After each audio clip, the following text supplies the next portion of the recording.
Hey everyone and welcome. Today we are going to tackle something that trips up so many students: how to write a killer A-star conclusion for an essay on Katherine Phillips's poem, A Married State. Let's get right into it.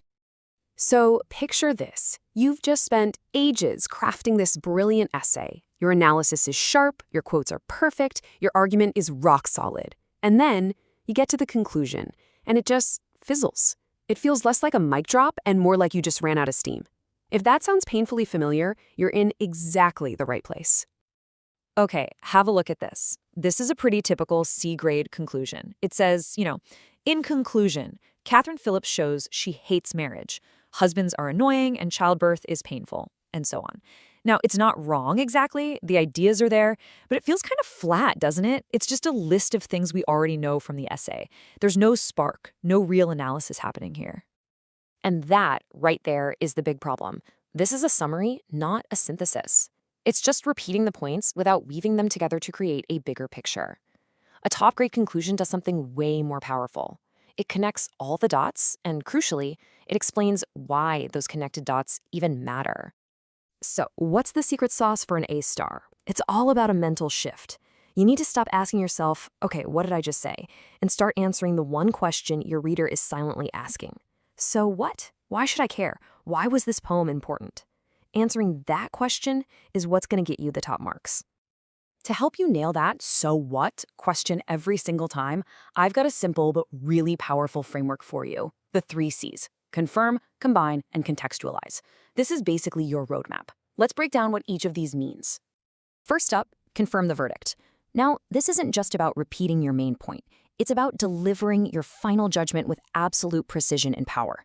So Phillips doesn't just hate marriage. No, she's offering a powerful critique of it as a form of psychological repression, while celebrating the single life as a state of sovereignty.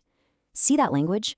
That's the specific analytical vocabulary that makes examiners sit up and take notice. Next, step 2, combine the methods. This is where you really show off your understanding of the poem as a piece of deliberate art. Don't just make a list of techniques. Explain how they actually work together.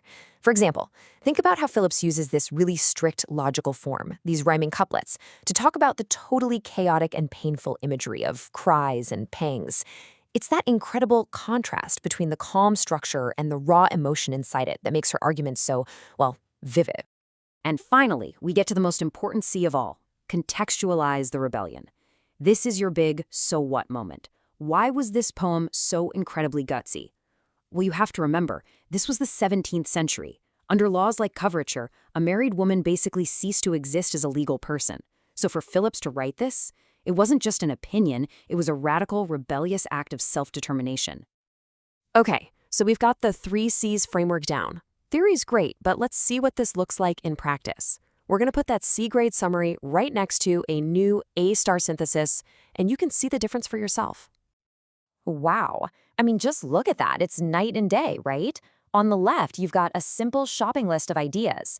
But on the right, you have a powerful, sophisticated argument. The vocabulary is so much more precise: subversive and cautionary, servitude and physical danger.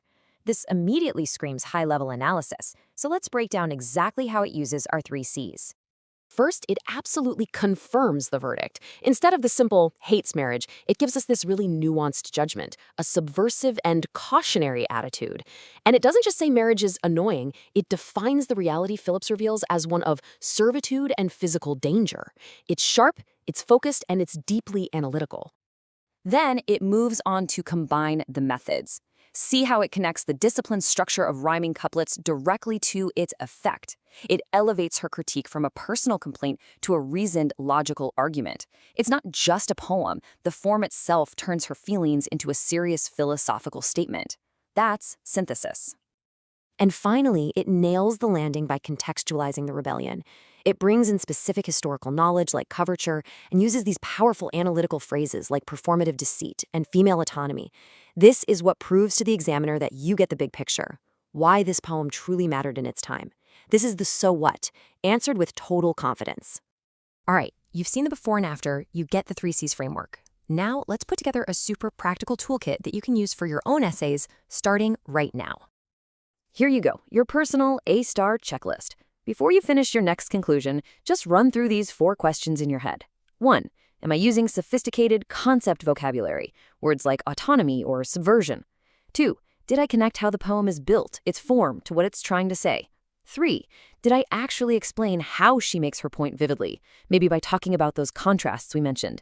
And 4, the big one, did I end by placing it all in its proper historical context?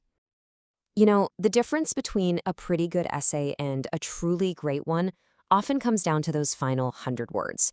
It's not about repeating yourself, it's about making everything click into place. It's about answering that "so what" question with everything you've got. So the only real question left is, how are you going to use the 3 C's to transform your next conclusion from just a summary into an unforgettable A-star statement?